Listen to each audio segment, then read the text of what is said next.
Brian Larson. He is the musician behind Mettaverse, which is a meditation channel on YouTube that contains, in my opinion, some of the very best meditation music that you can find. The reason why it spoke to me is that it's authentic and powerful. If I was to describe it, it's the sound of heaven. It's what infinity sounds like if you were to make it into a sound. It's wonderful and incredible, and he uses all kinds of frequencies, and it's allowed me to use music frequencies in my meditations.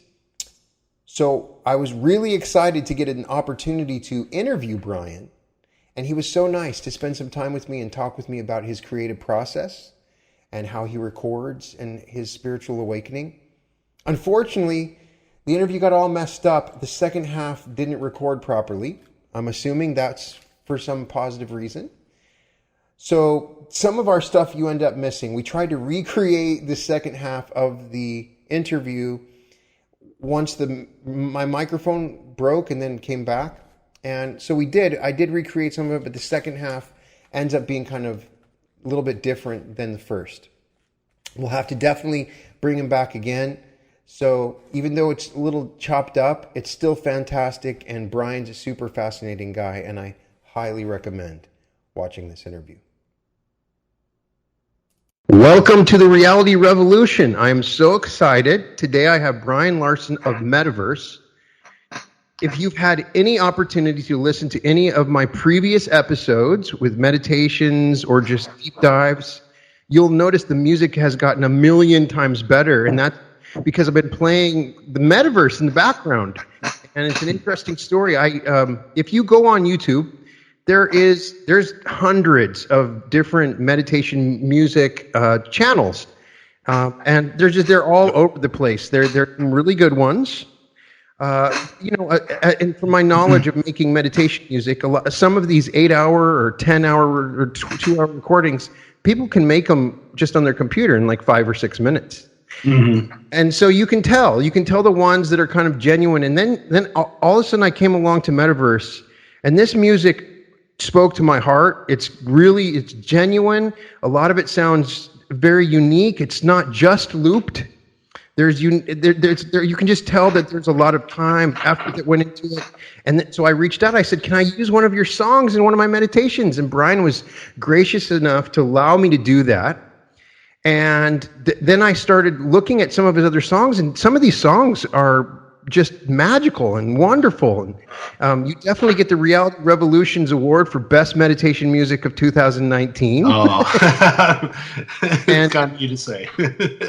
We got some gifts. We got some gifts for you. We got some. I didn't know a good album. Some good album. We got Flying Saucer Attack on vinyl. Oh my gosh, that's awesome. Got Wendy and Carl. We'll get your information as a gift. Thank you for letting us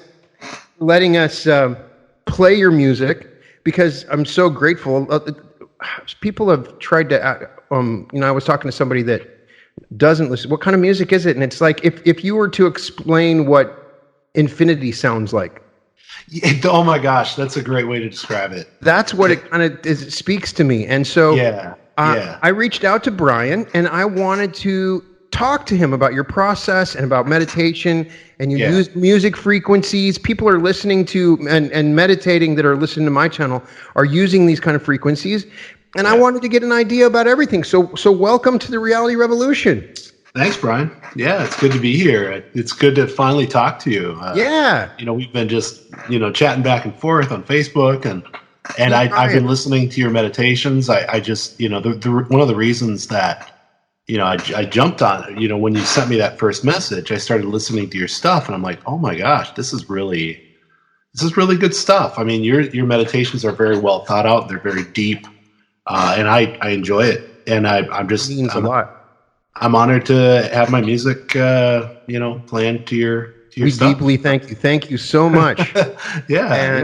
So I've watched some of your stuff on your Facebook page, and so I got a little bit of the background. You were a musician before. You were in a band, right? Yep. Mm-hmm. And you went to you were touring with the band, and it was the whole shebang, right? Yeah, we did a little bit of touring, and we did I remember that we did a showcase for Capitol, and there were just a bunch of different things that happened that didn't quite work out, which I'm grateful for now. Right. Because I think ultimately I wouldn't have been able to handle the touring life. Right. And I always had reservations about that anyways. I've always kind of been just like go in my cave and work on my art kind of thing. Right. So, yeah. But yet sometimes when we have things that don't work out, it turns out to be the best thing ever. That's absolutely true. And I'm super grateful because we probably wouldn't have got so many awesome, such great music on your channel. Yeah, absolutely. It's been a long time brewing. Right. So you probably went through a little bit of period where you're like, oh man, this has been my dream. What am I going to do now? Because the music's still inside of me. Exactly. Yeah. Right. It was we finally several years ago the band officially split up. And we had done 4 albums, and we had. I could send you a link. Okay. And yeah, we have some stuff on Bandcamp. It's kind of indie power pop kind of rock and roll. And I enjoyed it. I loved it. I think I was in a different place in my life spiritually and everything else, and I was really caught up in drinking and smoking and whatever else, and I think that started to consume me. Right. And then there was kind of the dark night of the soul period. Yeah. So, well, you had said that you had become sober, with a lot of it being because of meditation.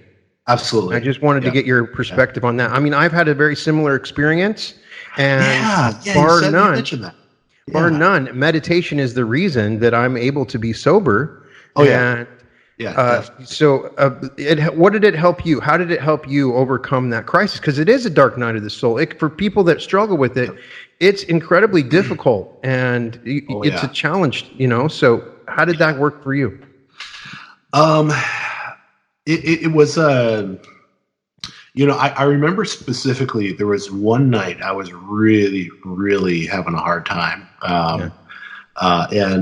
and I think it was just kind of a combination of withdrawal and depression and anxiety. And I had just kind of that sort of a breaking, like a snap, sort of where like all of a sudden something opened up and I became aware of myself.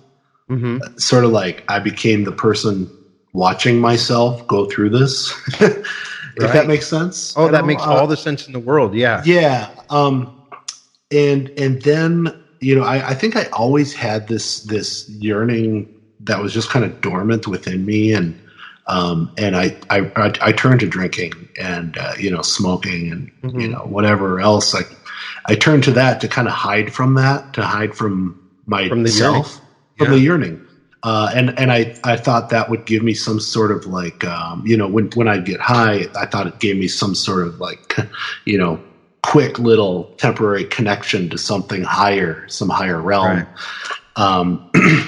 And I definitely don't want to knock people who need, cannabis or psychedelics. I don't want to knock any of that stuff or judge in any way. It's a personal thing all the way. Yeah, it is absolutely. But then I guess once that happened, I decided to just start to meditate. And I remember sitting for 10 minutes was tough. It was really tough. Yeah. And then slowly I just dedicated myself to it every day. I had my little insight timer. I'd set the timer for 10 minutes. And then it started to become more and more frequently, longer periods of time. And then I found this is my cat, Yoda. I should have let my cats in too. They could have all met. Yoda just loves hanging out with me at night when I'm working. Very cool. So, but there's a Buddhist monastery right up here in Minnesota, actually, out in northern suburbs. I was just on Meetup, looking for some place to reach out and find people to meditate with. Mm-hmm. And I started going there every Sunday nights, and the monks would bring us fruit afterwards, and it was just an amazing experience. It was like, here I am, this Minnesota boy, right? Checking out this Thai Buddhist temple and just learning so much and absorbing that energy, and it just it quickly became a lifestyle, just meditating every night. And I think the longer I meditated, the more I was just constantly sort of in the present moment, and I think that's what it was. For a long time, I was really caught up in kind of like the knowledge of the esoteric, and which is natural. Which is fun. Which is natural, and it's fun. It's I enjoy it, but it really started to kind of simplify things. Meditation. It just taught me how to be here and now, and just be the awareness of my feelings. I kind of got this sort of like the non-dualism vibes, where it's like I'm just in the flow with the universe. It's so hard to find the right words for it. Yeah. Well, I think you found the words for it with your music. I think your words are the music. The music is the words for that. Yes. I really think that's what's so authentic about your music is you're capturing the moment. You're capturing that feeling, the sound of slow down and let's be in this moment. Yes. That's at least my impression. That's so cool to hear that from somebody else, because that's what I'm trying to do because it's hard for me to find the words. And just this inner knowing of stillness, of awareness, of beingness. And there's no other way I could really communicate it other than to just find the right sounds and paint that way, They're like paintings. They really are. They are, yeah. Yeah, and so, No. So I wanted to talk to the members of the Reality Revolution. I wanted to go a little deeper on frequency, because frequency is a fascinating subject. And on my earlier meditations, I'd really like to put this particular frequency in, and it would for certain things. And I've talked to people, and my own personal experience is always different. And now that I watch my kids listen to music and just music in general, it's all frequency. Music is all frequency, and people go into music maybe not understanding the power of frequency.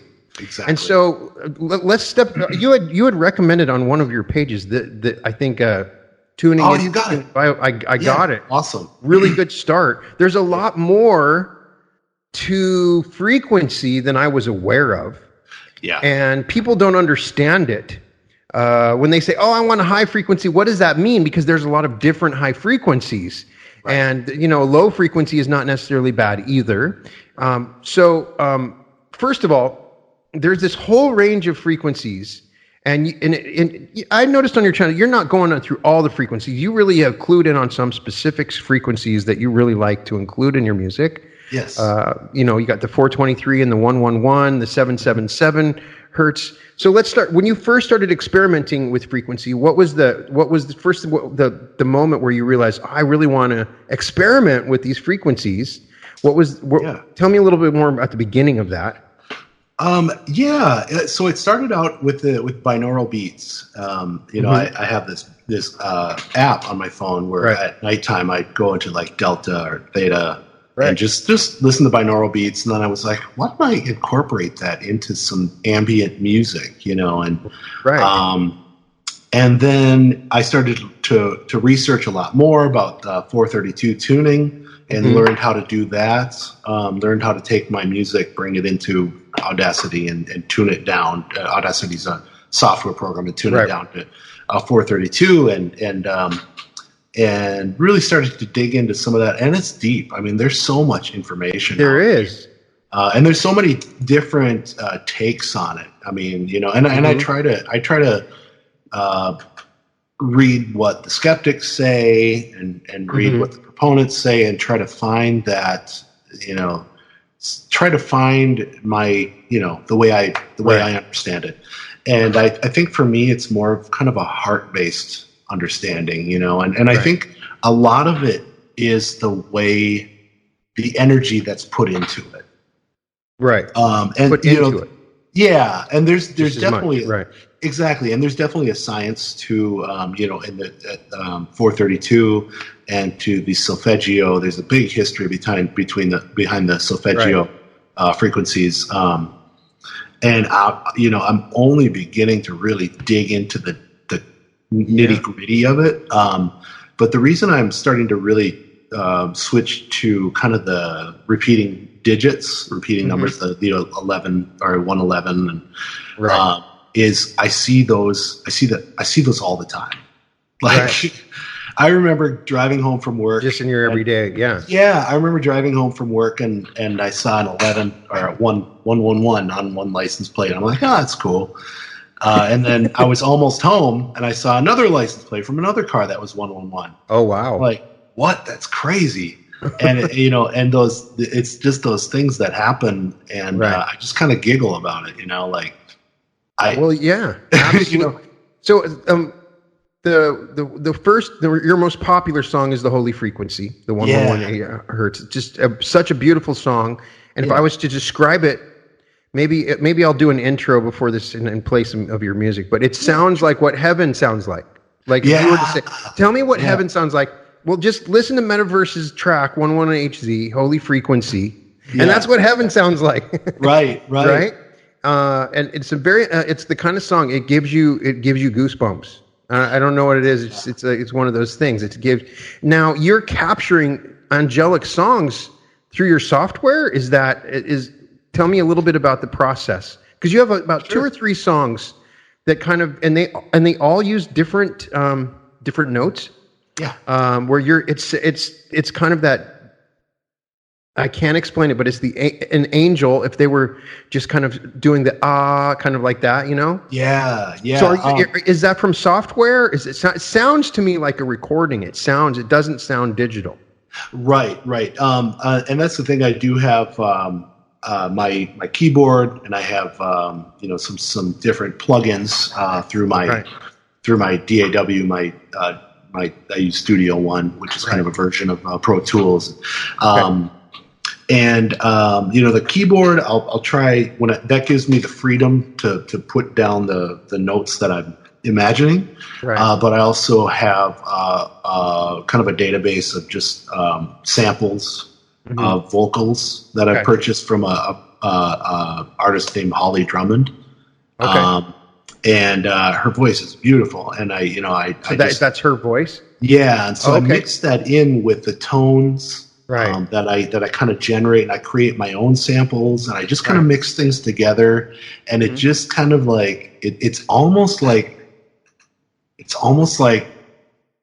just weird. It's a weird process, because I start with one thing and it just kind of starts to flow into where it's supposed to go. Right. Yeah. And I kind of let it just happen, and what percentage of it is live? Like for the Tibetan singing bowls with the thunder and first of all, the thunder and rain sound real. Yeah, I don't know if you waited. Yep. Wow. So you waited till you had some thunder, because it sounds, you can tell, everybody can tell, just like watching CGI that's bad. When they hear thunder and, that's not real thunder. Exactly. Your thunder is real and the rain sounds spectacular, but that sounds like you're sitting in a club playing the bass, kind of a certain bass tune. And then I listened to it a couple times, and some of those are just slightly variant different, as if you had been playing that live. So what percentage of your stuff ends up being live? Because that's what is so unique about your music compared to a lot of the stuff that I hear. Yeah. So I just, my iPhone, I carry it wherever I hear things. I hear birds or I push record, I set it on and I just go and I let it record for half an hour of rain, or I live out in the woods on 5 acres, and we have some great nature sounds out here, and in the spring, the frogs, and I just record everything. And you have several tracks where you really use nature sounds, and it doesn't just sound like somebody's looped nature soundtrack it sounds genuine. That's what, and the ear can always tell that, and it's very powerful. It definitely can, yeah. And what I'll do, if I record like a 5-minute sample, I don't just repeat it for an hour. I run it, and then I kind of slice little elements, and so I take time to slice them together to try to carefully make it sound natural. Because and that's the thing. Like, I just don't want to say, okay, here's I record 5 minutes of a song, then I just which you hear all the time. You hear that with some of these big meditation music companies, and they just took a 5-minute sample and they looped it for an hour, Yeah. Which isn't, sometimes it still ends up being great. And I'm not downplaying everybody. Right. And that's and there are some tracks where I've done, I've recorded a certain amount of time, but then I feel it really settles into this trance type thing. Right. And I'm like, okay, I'm going to repeat this for 1 hour and 11 minutes. Right. Or, exactly. Me and numbers. Well, how can you were doing something that I've had a hard time on YouTube, and that was hitting the 111, because you have it at 111 and then you post it and then it's 111.13 or something. It's always a little bit different. So so when people see the hour and 11 minutes and 11 seconds, that is an accomplishment to get it on YouTube. It has to come out perfect. It's so funny. And I think what I figured out that extra 0.01 millisecond or whatever. I think I need to go into YouTube Studio and like just slice off that little bit. I figured out how to do that. Yeah. 1 second. Yeah. I get you. I've tried I can't. I won't be able to hit it this time. Yeah, and that's the thing with when I export these tracks, I'll zoom in really really close and just set that marker right. And that kind of helps too. Yeah, I get that. Yeah. So, question. So on one of the tracks, I magically took the 101 HZ and put it with 777 together, and it turned out. Yeah. So when you have two different frequencies, as in I just layered two, does that mean it's a completely different frequency, or is there 777 and 111 at the same time? That was my first question I wanted to ask. Like, I'm saying that there's, sometimes I'll combine the two tracks. Yeah. So does it just become a completely different frequency? There's only one frequency at a time, or is there both frequencies? I think from my understanding, there's both frequencies. And, when you get into the binaural beats, you would have, for example, we would have like 432 hertz playing in the left ear. In the left ear. And for 440, whatever, and playing in the right ear. And so you'd have that differential, which would create those waves. Right. Okay. But when you're playing two frequencies, 1111 and 777, or 111, 777, and you play them at the same time in both ears, I think it just creates kind of a unique sort of chord, if you will, I guess. Right. But when you combine those, I heard that one for the first time. I'm like, no way. This works so like well. They were meant to be together. It's the craziest thing. I was blown away. And I actually went in and combined the two. And you should put out a track that puts them both together, because I'd love to. You should. Yeah. Why not? I know. Yeah. So, is there a frequency? Now you've been playing with these, because I sometimes get people that are scared. I need to know the frequency. These frequencies are dangerous. Is there a frequency that you don't like, that you've played around with, that maybe you had a negative effect from, that you kind of avoided? Or sure. I guess not particularly. And there's the whole 440. The thought behind 440, and it gets kind of conspiratorial, with the 440, which is fascinating. It's easy to go down that rabbit hole. And, so the argument is that they use 440 as a form of manipulation, or what? As a form of manipulation, as sort of a disharmony, a state of disharmony. And when you look at one really interesting area of study is cymatics. How you apply frequency to a specific medium, like sand or water. And when you look at it, 432 as opposed to 440, there's just this intricate, beautiful pattern with 432, and 440 is just kind of, chaos. And then, and we're, we are frequency. We are, right. We are water. We're, and so. So yeah, do we tune in? If we were to say the human being frequency it's always going to be vary for everybody. Yes. But if we could lock in on it would be the frequency of water, or what is the frequency of a human body? I think I mentioned it in the book, but yeah. Yeah. I'm not quite sure. To me, I think it varies. I think people have their own kind of unique energy signature. Right. And maybe their own frequency signature. Maybe it's all kind of in sort of a close range, if you will. Right. Yeah. And for me, I'm so, I'm a very intuitive based person, right. where you just kind of have this sort of feeling for it, where you just kind of know, or like when you go in a public place and you just sense, energetically where everybody's at. Right. And it's hard to describe, kind of. Well, that's the thing about music. It's hard. It's hard to describe, and so a lot of people that are out there that want to meditate, guided meditation, and then they've worked on guided meditation. The best thing that you can try is just some music frequencies on a channel like Metaverse. There's no words. You don't have to get caught up or bothered by the words. If you want words, you can get that. But it's such a pure and simple way to start. And for a lot of people, silence is too much. Silence is just simply makes it impossible. My experience, I try to get people to meditate all the time. A lot of people don't want to meditate. Yeah. So I try to make it fun. Yeah. And so I'm telling everybody else out there, if you're having a hard time meditating, just listen to some music. And Brian's music is perfect for that. And there's so many different choices and ways that you can play around with it. But it's awesome. So. Yeah. I would say, go ahead. Sorry. Oh, I was just, but yeah, you're right. I remember when I first started meditating, I think there's that initial kind of a uneasiness or sort of, fear, if you will, of just sitting by yourself with nothing. It's kind of intimidating. It is. For a lot of people, they don't want to do it. They'll try it and then that's it. Yeah, exactly. And then, they hang it up. So, what is your favorite frequency? And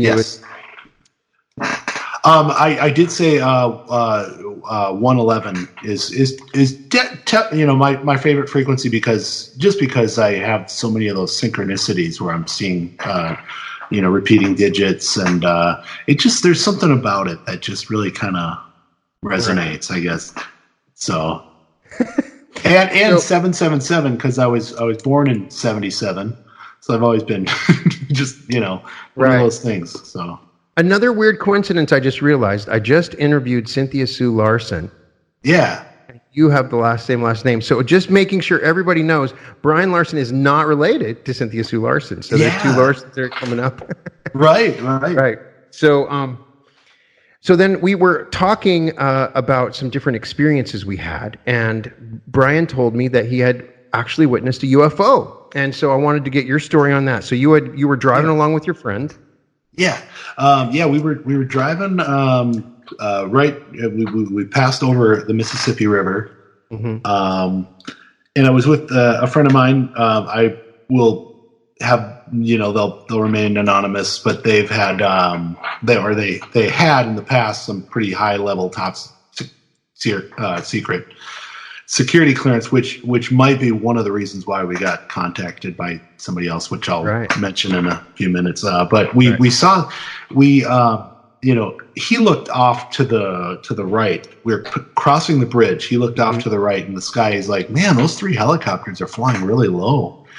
I was like, that's weird. And I turned and I looked, and we were looking at him closer. I was trying to drive, but he was looking at him closer, and he's like, those aren't helicopters. And we noticed they were just like hovering there, just these amber colored orbs just hovering over the water.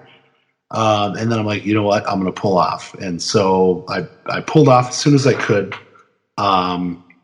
and we watched them, and they were just sitting there, and then as soon as we pulled off, they just kind of like lifted in a perfect sort of triangular formation, right, and just flickered out. I remember the flickering, but they flickered out, and all sort of in unison, which kind of rules out, my mind. I'm like, okay, what are some practical, like, what are these Japanese lanterns, or what is this? Right.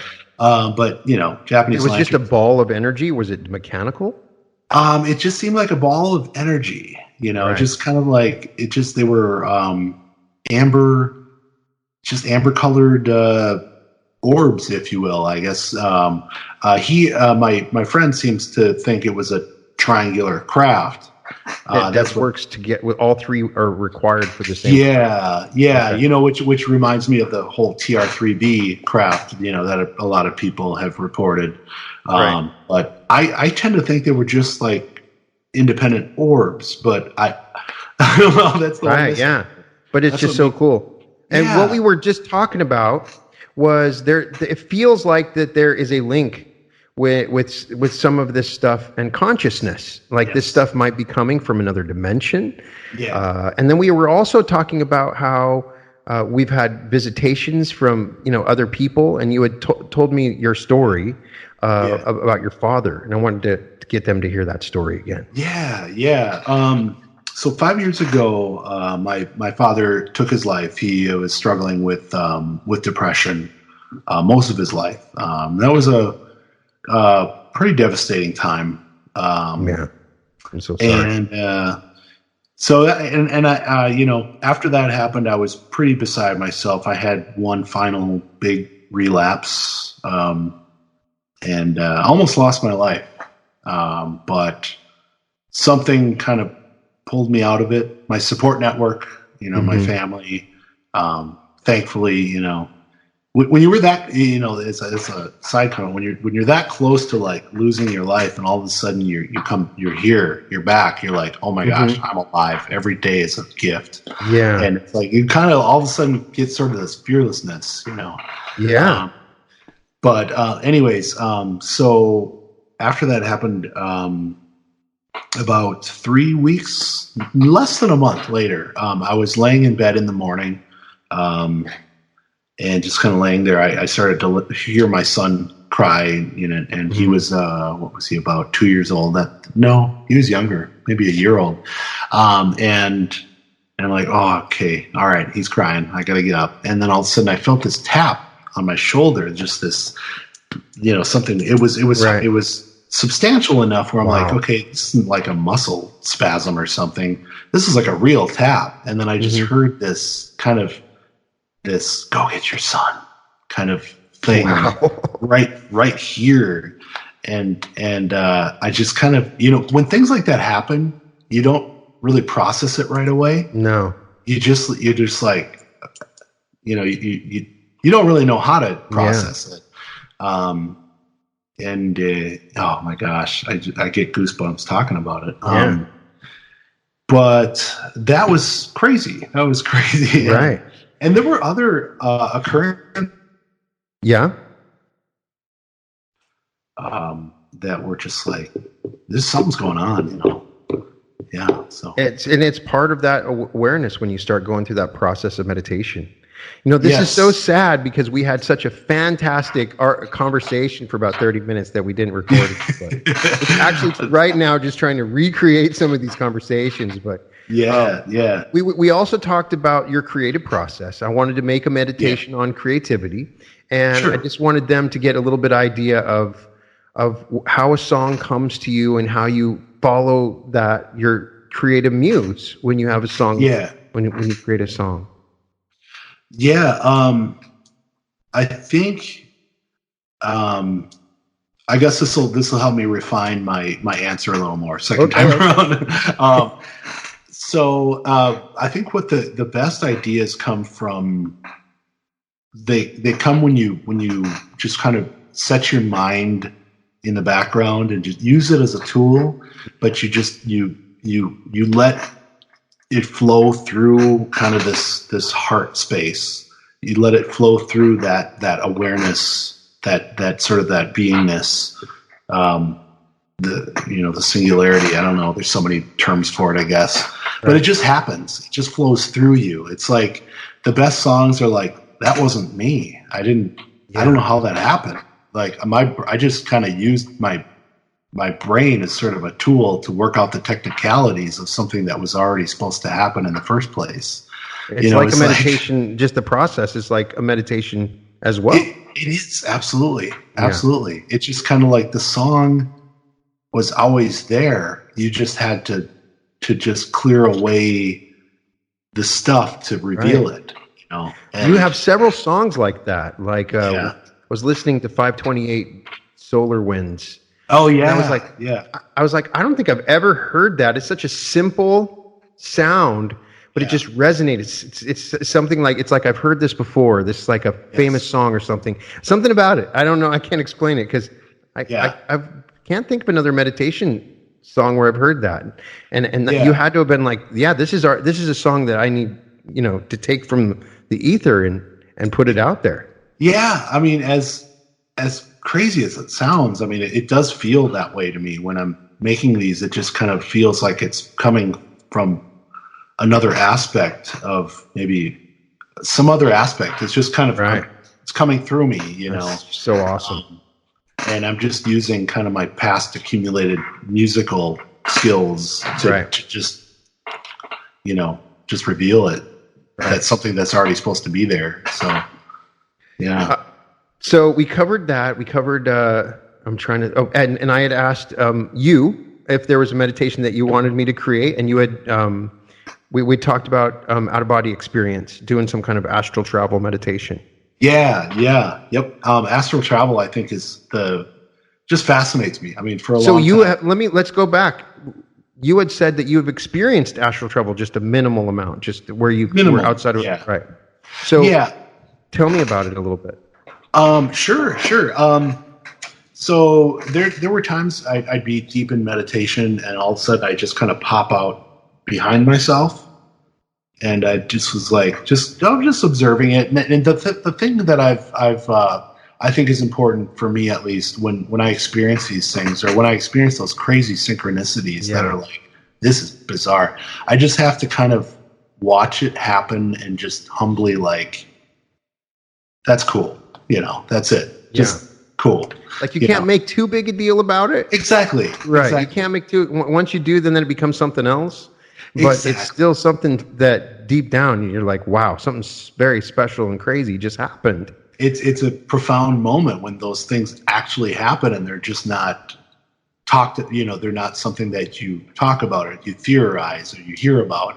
When they actually happen, you're like, it just puts this whole new spin on it when it's real, when it's tangible. And I've had, and even in dreams, where I'd, where I'd like shoot up into space and hang out on a craft with other people, and just weird, and it's like, I wake up and I'm like, okay, that was a fun dream, and, right. And there's always that part of me that's like, what, wouldn't that be cool if it was something more? But I think what makes life amazing is just the mystery of it all. So if we lost the mystery, it wouldn't quite be as amazing. The mystery is part of the beauty of it.